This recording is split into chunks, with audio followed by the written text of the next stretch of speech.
मातृ पितृ पूजन किस तरह मनाते हैं ये लोग तो आप सभी जानते हैं। बस मैं तो इतना ही बोलूंगी, जो मेरा अनुभव है मैं वो रखती हूँ आपके आगे, कि मातृ पितृ पूजन दिवस में इस चीज का ख्याल रखना चाहिए कि माता पिता की आशीर्वाद बच्चों के लिए छलक जाए, ऐसे कुछ वक्ता के वाक्य होने चाहिए। एक दूसरा, बच्चों का कुछ ऐसा कर्म होना चाहिए उस समय कि माता पिता का हृदय उसके ऊपर छलक जाए, और कुछ ऐसा भावनात्मक भजन होना चाहिए कि बच्चा उस समय अपने माँ बाप की भावनाओं की, उनके ऋण की कदर करे। कुछ ऐसा प्रसंग, ऐसी कथा, ऐसे भावनात्मक भजन उस माहौल में होने चाहिए।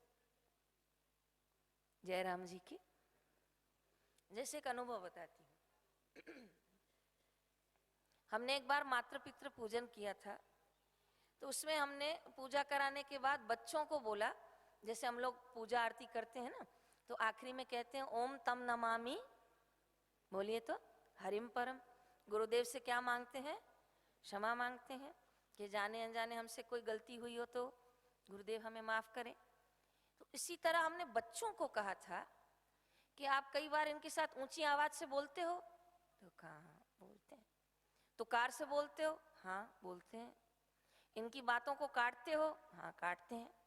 तो चलो कान पकड़ो, आज माफी मांगो, सबको सुनहरा अवसर है। तो सब बच्चों ने कान पे हाथ रखा। अभी तो बच्चों ने आधा ही कान पे हाथ रखा था, अभी तो खींचा भी नहीं था। उससे पहले तो माता पिता ने उनके हाथ कानों से हटा लिए। कहा नहीं नहीं, माफी क्यों मांगना, ओ माँ बाप बच्चों का तो चलता रहता है, कोई बात नहीं, आ जाओ। वो फिर गले लगा लिए। तो ये एक ऐसा समुद्र है जिसमें सब नदियां समावेश हो जाती हैं। तो कई बच्चे मैं देखती हूँ पूजन करते समय, अभी हम तिलक की शुरुआत करते हैं, इस बीच में तो मिठाई खिला के फूल माला कर चुके होते हैं। फिर मैं बोलती हूँ कहाँ जा रहे हो, रुको, आप बोलो।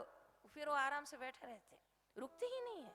परिक्रमा इतनी जल्दी करते हैं कि पूछो मत। तो ये कब होगा? जब वक्ता ने पूरी तरह से माहौल और उस दिवस की महिमा न गाई होगी। आपको ये स्पष्ट करना है कि जब तिलक के मंत्र हो तब तिलक, फूलमाला के समय फूलमाला, परिक्रमा के समय परिक्रमा, प्रणाम के समय बोलो प्रणाम। वो क्या करते हैं, एक ही बार चारों करके जयराम जी की नहीं, वो माहौल को बनने दीजिए।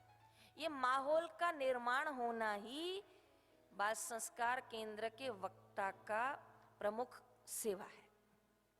जो तो ऐसा, जो तो बच्चा माँ बाप के गोद में सिर रखे, गणेश जी की महिमा, भक्त ध्रुव की महिमा, कोई शास्त्र युक्त प्रसंग, बापूजी और माता महंगीबा की महिमा, इस तरह आपको दादा गुरुजी साईं लीलाशाह और उनकी दादी माँ की महिमा, माता मदालसा की महिमा, इस तरह कुछ छोटे छोटे प्रसंग आपको चुनने चाहिए जिससे प्रसंग के अंदर जान आए।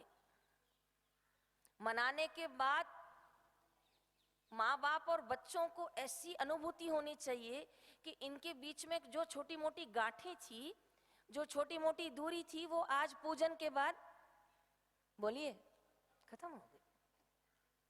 मैं आपको क्या बताऊं, एक दिन हम किसी के घर से स्टेशन जा रहे थे, तो मैं नीचे उनको बोलने गई कि हम लोग निकल रहे हैं, क्योंकि जल्दी में थे। तो मैंने जैसे दरवाजा नॉक करके खोला तो माँ बेटे की लड़ाई हो रही थी।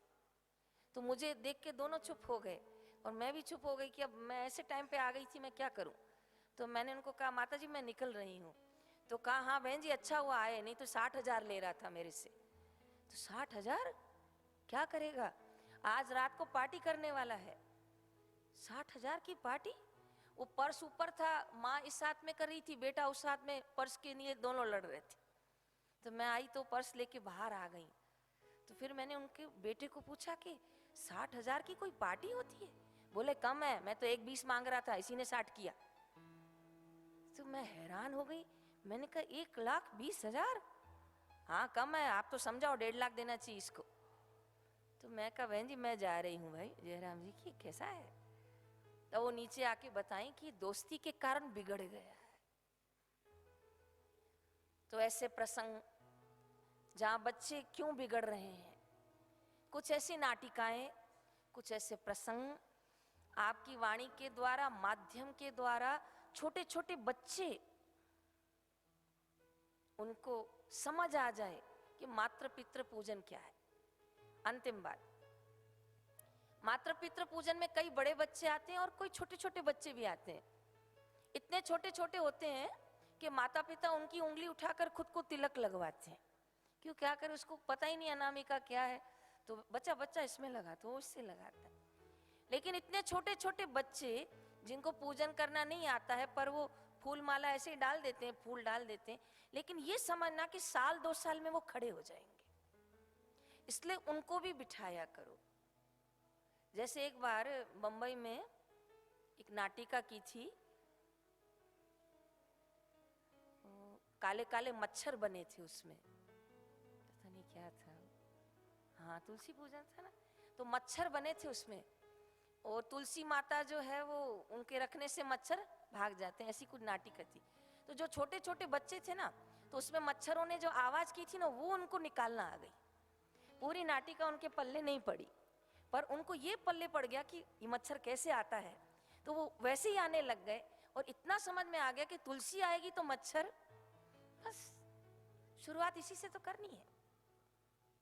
तो आप न सोचो गली मोहल्ले का, आप न सोचो जाति पाति का, उतरो मैदान में 10 माता पिता, 15 परिवार, 30 परिवार लाओ, इकट्ठे करो, रोज शाम को पूजन, रोज शाम को पूजन, इतना धूमधाम से पूजन हो जो आपको पूरे महीने की लिस्ट में टाइम नहीं हो और आप ये कह दो कि हमारे पास कोई तारीख खाली नहीं। इस तरह आप पूजन को मनवाएं। तो मेरी हार्दिक शुभ इच्छा